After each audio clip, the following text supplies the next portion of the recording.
बिस्मिल्लाहिर्रहमानिर्रहीम। अस्सलाम वालेकुम नाजरीन, मैं जी साकी हूँ। आज 6 जून 2024 का दिन है और सुबह के 7:30 बजे हैं। नाजरीन, तमाम दरियाओं और मौसम के हवाले से आपको अपडेट कर देता हूँ। हस्ब साबिक वही आपसे गुजारिश कि मेरे यूट्यूब चैनल चश्मा साकी पर जो नए दोस्त सब हैं उसको सब्सक्राइब करें, बहुत शुक्रिया। और जो कर चुके हैं उनका तहे दिल से शुक्रिया भी अदा करता हूँ। न्यू सब्सक्राइबर्स को दिल के था गहराइयों से वेलकम कहता हूँ। Very warm welcome to all of you from the core of my heart, from the bottom of my heart. अब चूंकि 50,000 सब्सक्राइबर के हम करीब पहुंचने वाले हैं, मतलब उसकी तरफ हम गामजन है, तो आप सब के ताउन से ये सारा कुछ मुमकिन है। नाज़रीन, सबसे पहले मौसम की खबर।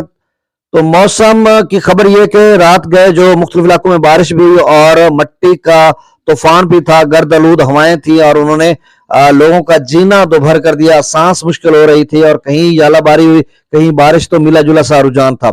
अब मैं पाकिस्तान मेट्रोलॉजिकल डिपार्टमेंट की वेबसाइट पर देख रहा था, तो उन्होंने बताया, ऊपर लिखा कि पाकिस्तान भर में मौसम खुश्क, उन्होंने लिखा, लेकिन उन्होंने मुख्तलिफ इलाकों की बात की, जैसे जनूबी पंजाब के उन्होंने लिया की बात की, Multan division, DG Khan division की बात की, बकर की बात की, यानी वस्ती पंजाब के तमाम इजला की बात की है, अपर पंजाब की मरी गिलियाद, इस्लामाबाद, रावलपिंडी, इन इलाकों में, और अपर KPK की कुछ इलाकों की बात की है।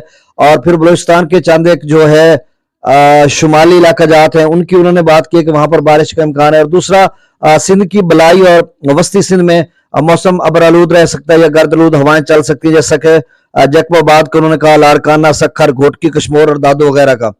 तो अब इन इलाकों में कितनी बारिश आएगी, मुझे नहीं लग रहा कि कोई इतना गैर मामूली किस्म का कोई तूफान या बारिश आएगी, लेकिन जिस तरह से उन्होंने कहा कि मामूल से ज्यादा जो है बारिश, जैसे मतलब आम रूटीन में बारिश होती है, तो उसी तरह की सूरत हाल बनेगी। लेकिन जो टेम्परेचर मामूल से ज्यादा था उसका लेवल थोड़ा कम हो जाएगा, इसी वजह से कि कुछ ना कुछ हवा चलेगी, बादल आएंगे और शायद कहीं ना कहीं बारिश भी बरसे। तो अब दरियाओं का डाटा शेयर कर देता हूं। सबसे पहले त्रिबेला डैम का लेवल 1463 फीट, मंगला डैम का 1188 फीट। और नाजरीन, जो दोस्त पूछते हैं कि भाई सैलाब आप मुझसे बेहतर जानते हैं, जब आप सैलाबों का सामना करते हैं, तलातुम खेज बेरहम मौजों का, और इन तलातुम खेज लहरों के अंदर आप पले बड़े हैं, तो आप सबको इल्म है, लेकिन हमारे पास जो इन्फॉर्मेशन होती है वो हम आपसे शेयर करते हैं। और मैं कम से कम जब से पैदा हुआ हूँ, 40 साल की उम्र में, 42 साल की उम्र में, मैंने भी सैलाबों का सामना किया। अब भी दरिया के जो है किनारे पे रहते हैं, तो ये सारी चीजें आप अच्छी तरह से जानते हैं कि कब सैलाब आते हैं।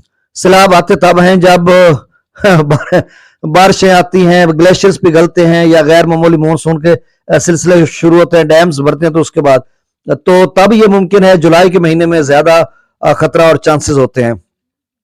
दरिया सतलुज में गंडा सिंगवल पर 0, सुलेमान की पर 3805, इस्लाम पर 1041 क्यूसेक, दरिया रावी में जस्सर पर 1190, शादरा पर 13,721 और बल्लो की पर 2,970 क्यूसेक।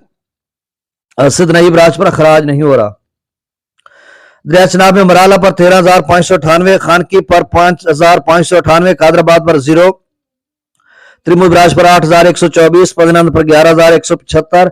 दरिया जेल में मंगला डैम से जो अखराज किया जा रहा है वो 72,000 क्यूसेक है। फिर से सुन लें, मंगला डैम के वाले से बहुत सारे लोगों को शिकायत भी होती है और डाटा वहां पे शायद गलत भी कभी इंटर कर देते हो, लेकिन अब भी उन्होंने 72,000 वहां से अखराज लिखा और रसूलपुर से अखराज 15,800 क्यूसेक। रियासत में स्कर्दो पर 40,000, पीब्रिज पर 60,000, पिशाम पर 1,21,000, त्रिबेला डैम से 1,14,000, काबुल दरिया में 93,000, कालाबाग पर 1,91,000, चश्मा पर 1,85,000, तौसा पर 1,46,000, गुड्डू पर 1,41,000, सक्कर पर 85,000 और कोठरी पर 7,700 कोठरी पर 772 क्यूसेक। नाज़रीन, बहुत शुक्रिया, अल्लाह हाफिज।